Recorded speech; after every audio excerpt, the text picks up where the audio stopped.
and welcome to the Warminster Town Football Club Supporter Podcast, and I'm your host, Roland Millward.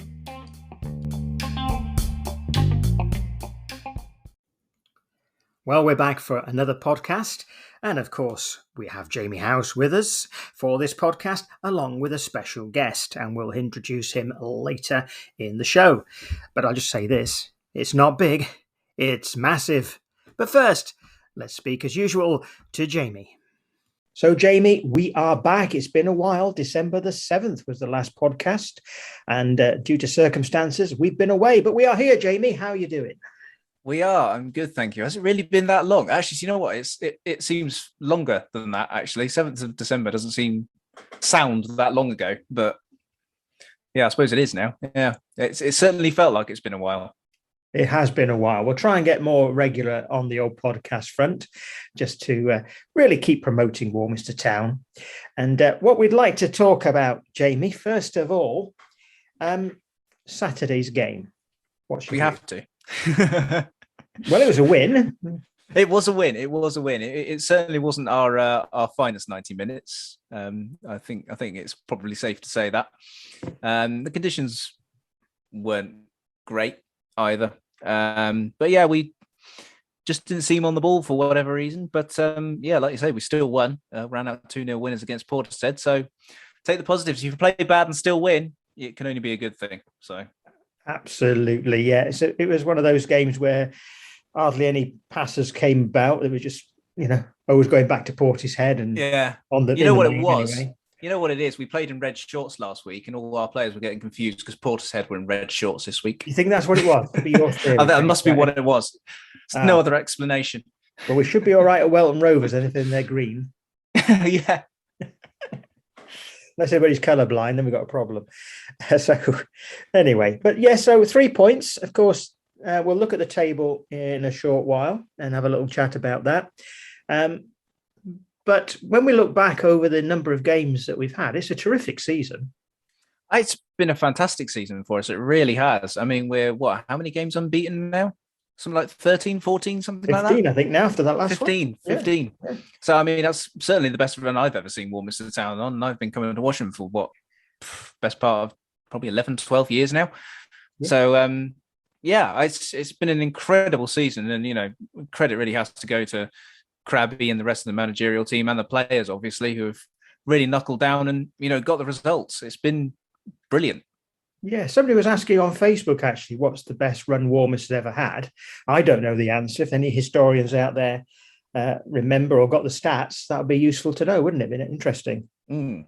So what we'll do, Jamie, we'll take a break. We've got our special guest coming up, and then after that, we'll review the tables and see where everything's happening. See you in a minute. See you soon.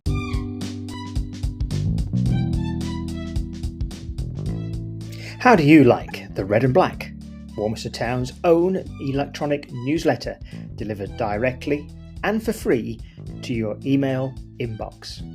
Please do make sure you get your copy by visiting our website warminstertownfc.com, and you'll see the sign-up form on the right-hand column. If you're on a phone, just scroll down until you find it. Enter your email address and name, and you'll get your next copy.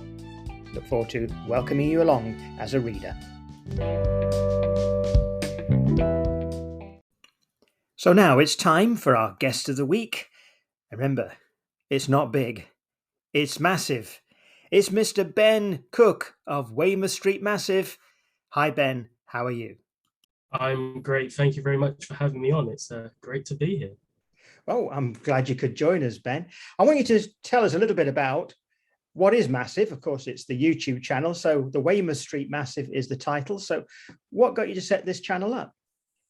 Well, I watch YouTube for years now. And, I've grown up in that age where YouTube was, a big thing growing up. So, as I've gone through different stages of life, I've watched different types of YouTube, and as I've become a football fan over the years, I've watched a lot of football content. So, it's sort of like natural transition, and it sort of came to a stage of life where I could make a YouTube video, and I had that ability, and I thought, why not? And there's, I'll share in just a second, but I'm sure there's a great story behind how we ended up starting the channel, but it was a bit like a spur of the moment. Yeah, let's do that. That sort of thing. Yeah, but I think just a stage of life change and that sort of love for watching YouTube. Now, of course, Warminster Town supporters will be aware that Warminster's ground is in Weymouth Street. So the Weymouth Street Massive, there's the connection to Warminster. But it seems you do expand a little bit in your videos beyond Warminster. Perhaps you tell us about that and why.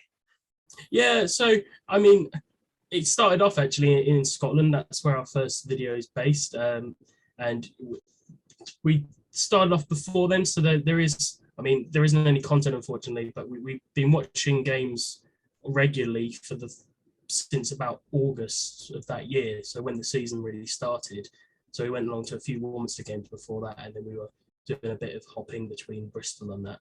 But it's when we really got up to Scotland, and that's where it really started. And then we came back and we was like, well, we've got a video, but we don't have a channel.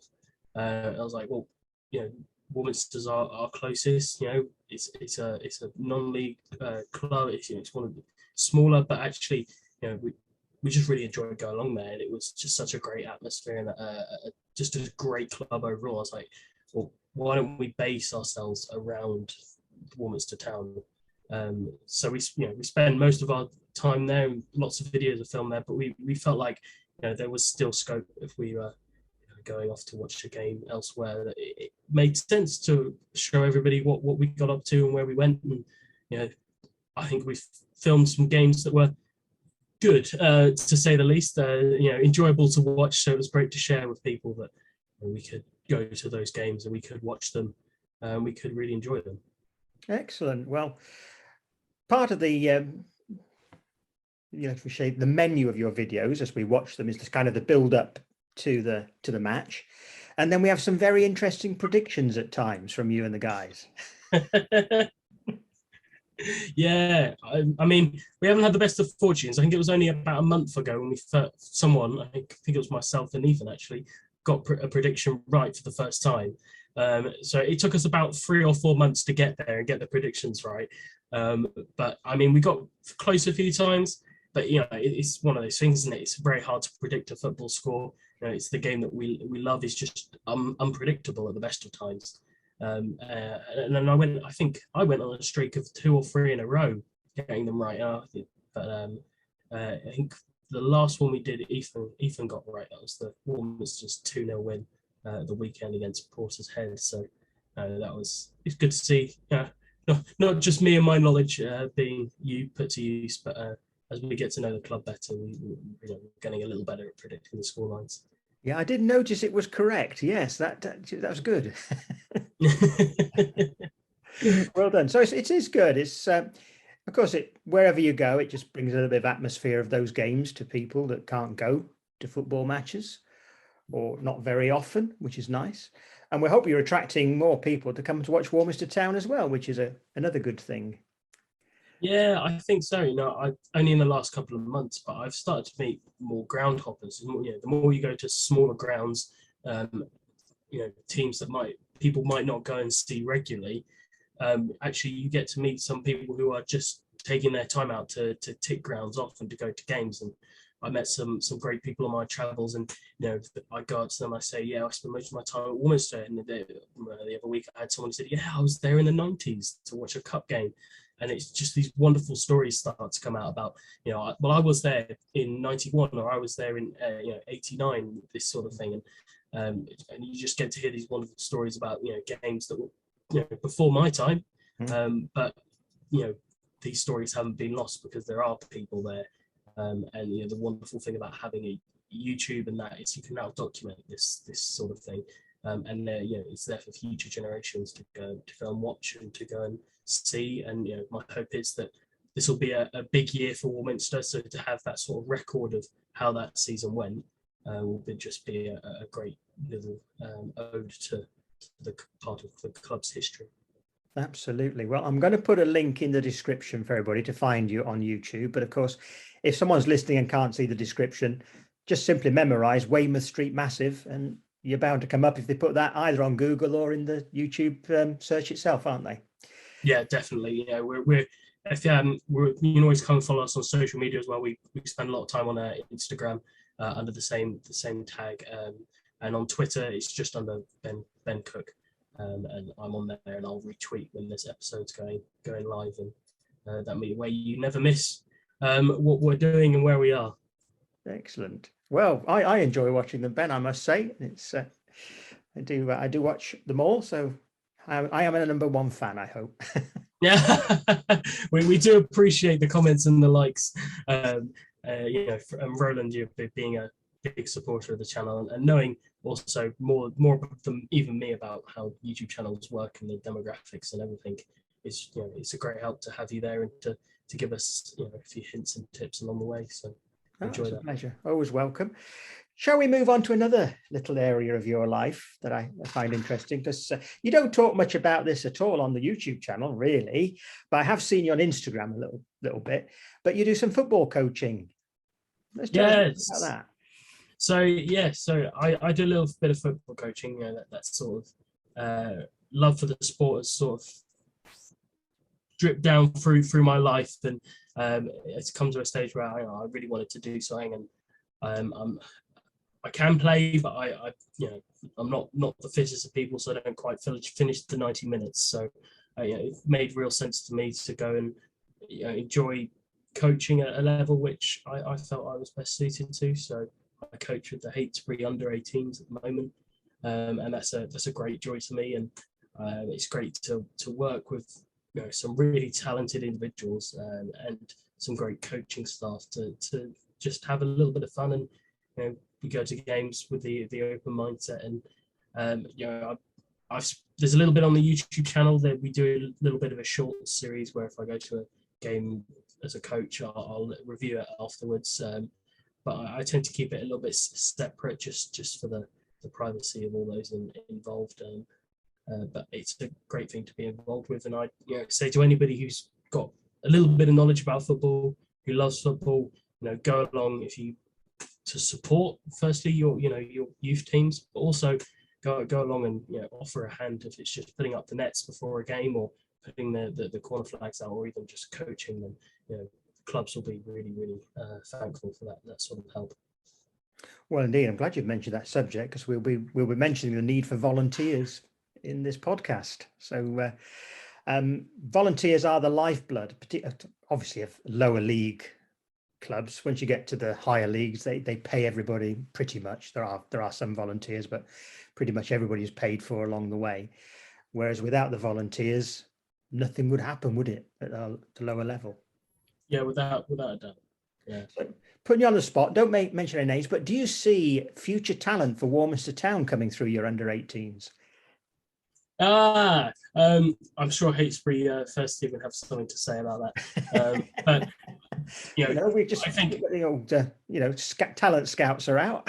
I think every lad in that squad is a good player in their own right, and they've all got the ability to play at any level they want to, really.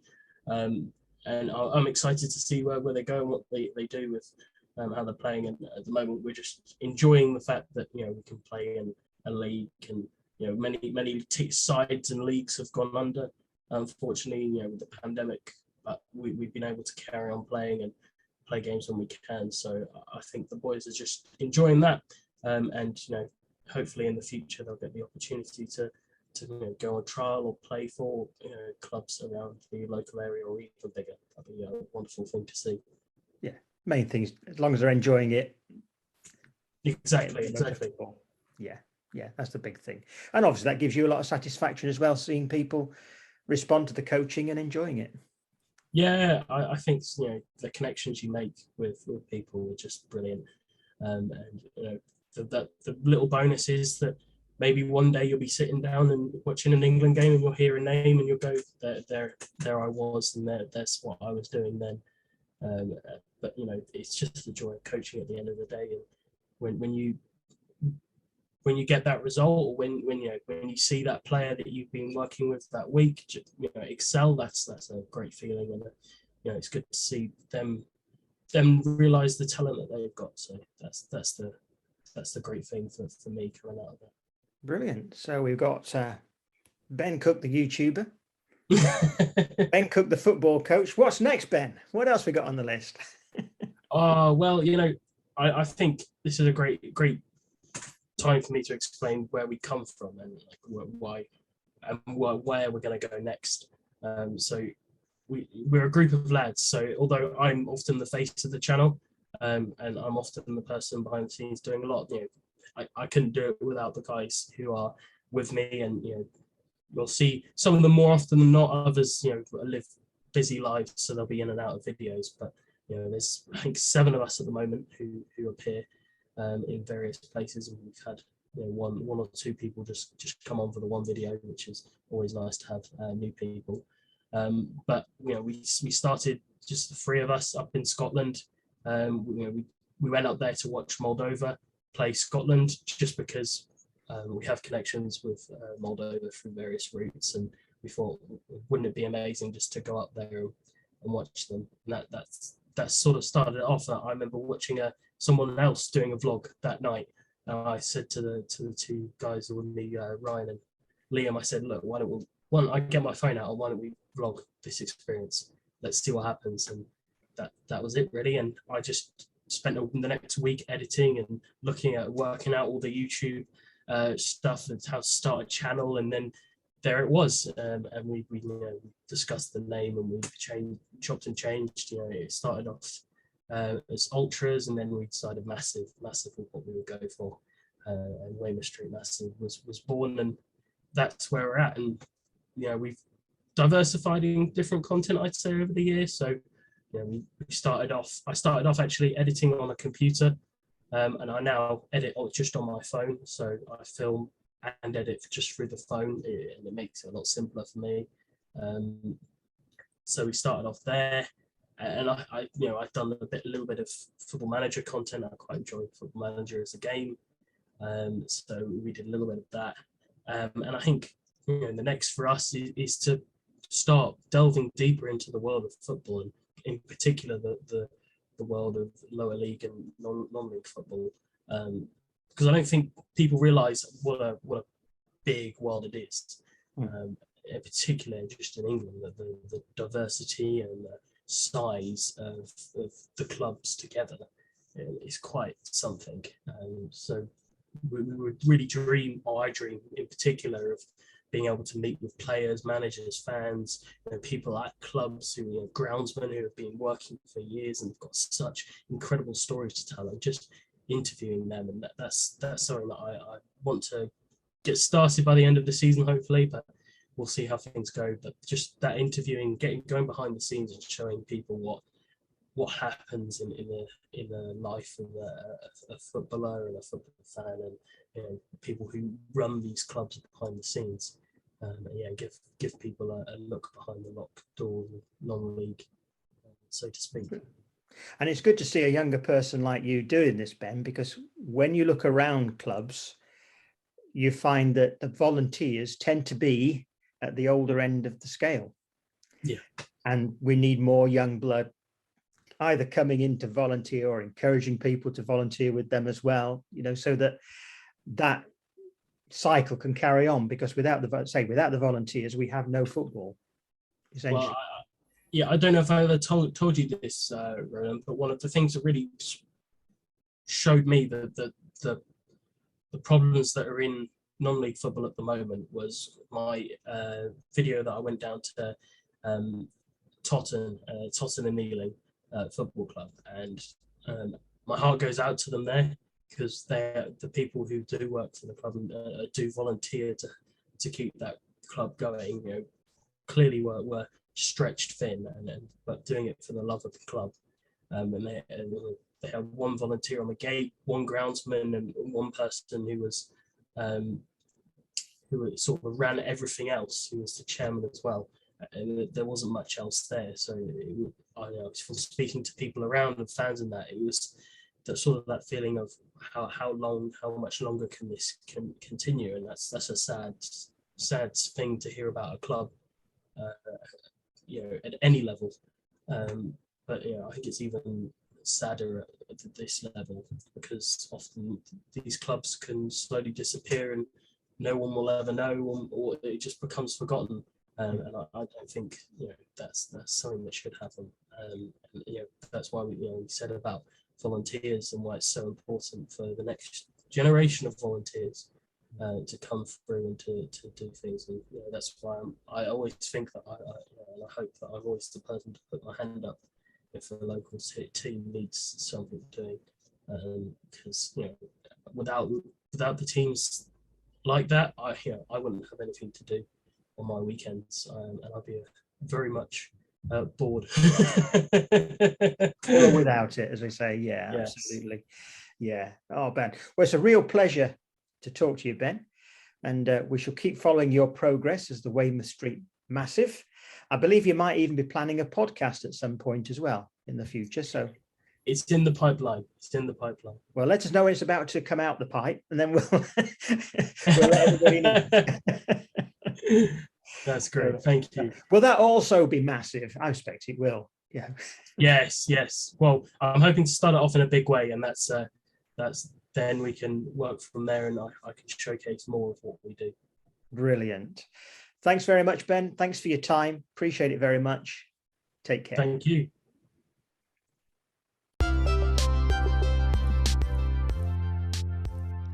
Have you thought about volunteering for Warminster Town Football Club? Well, we are looking for volunteers. There are many things to do on match day and on non-match days in and around the club. So if you're able to help, get in touch with David Parry, our chairman, and you can email him chairman@warminstertownfc.com.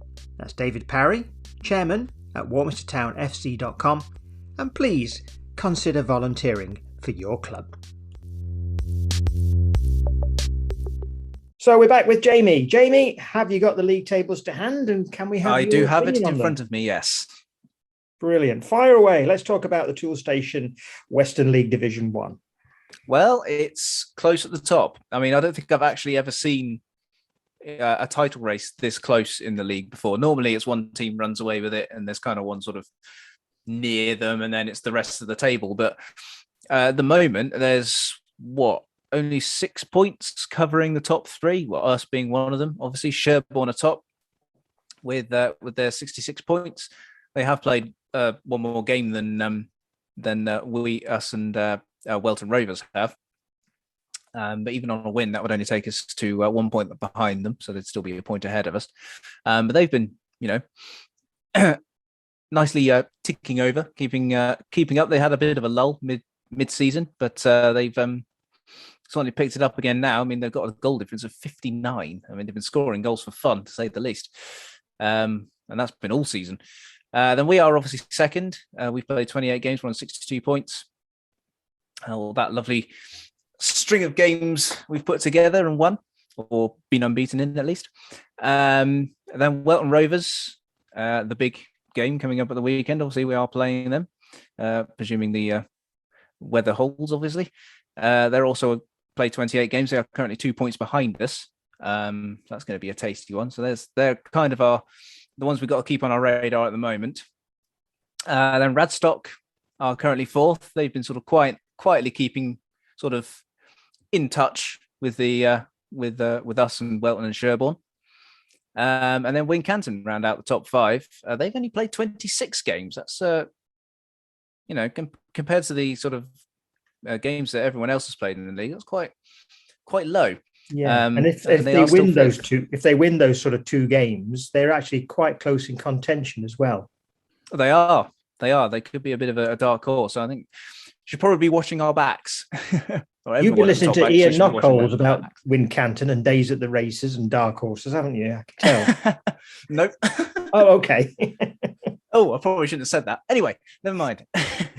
No, so they ran out of the top five, and then who's at the bottom of the league? Let's have a look. Devizes Town, obviously, are unfortunately still bottom. Although in our recent games, obviously, we haven't been doing the podcast. The times we've actually played Devizes Town, but the times we played them, they haven't seemed terrible. It's quite surprising on the performances they had against us that they are as low down in the league as they haven't picked up a lot of points. So it was quite surprising. But yeah, they are still at the bottom of the league, and Bishop's Lydeard are just above them. Bristol Telephones are in 19th. Portishead, obviously we just played at the weekend, are in 18th, and Almondsbury round out the bottom 5. Yeah, so it's it's still all to play for. There's a lot of games to come. So there is quite a lot of games to come still. Yes, there are a lot of games to come, thick and fast between now and the end of the season. Plus the Les Phillips Cup, of course, as well. We're in that, so yep, that's another chance to shine, hopefully, for the club. So we shall see. Really, now the big one has got to be at Welton Rovers on Saturday, hasn't it? So I want to encourage everyone that can come along, support Warminster. It's not that far to travel. Reasonably local in terms of travel. Yeah, it's not too bad at all.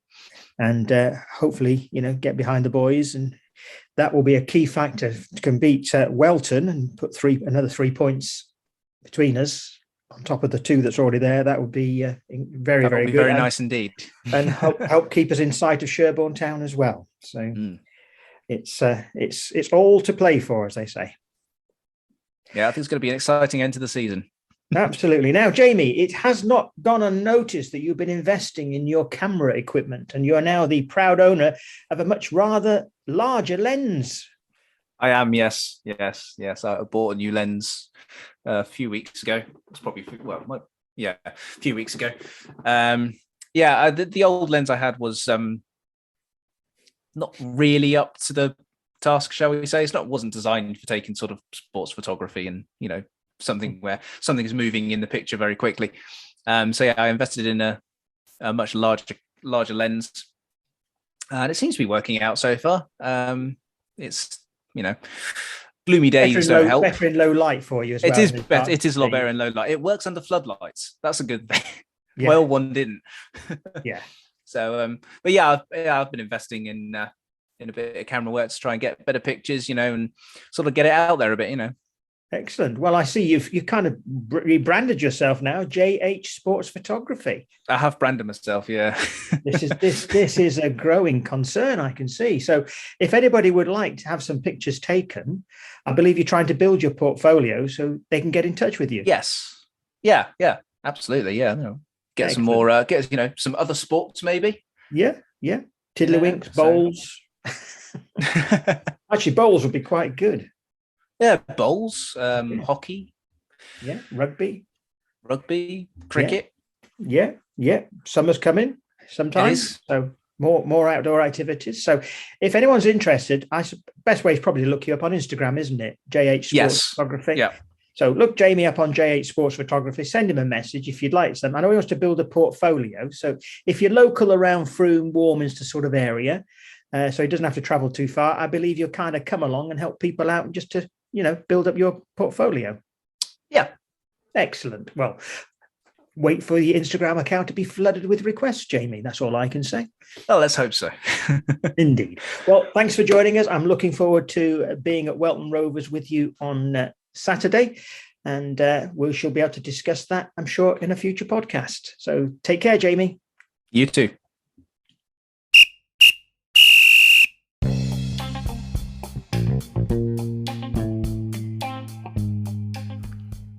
Well, there goes the final whistle. I want to thank you for joining us on the podcast. We certainly appreciate your support and the way that you support Warminster Town Football Club.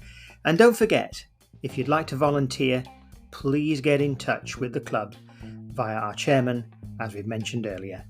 Thank you. We look forward to welcoming you again to yet another podcast, the Warminster Town Football Club Supporter Podcast. Take care.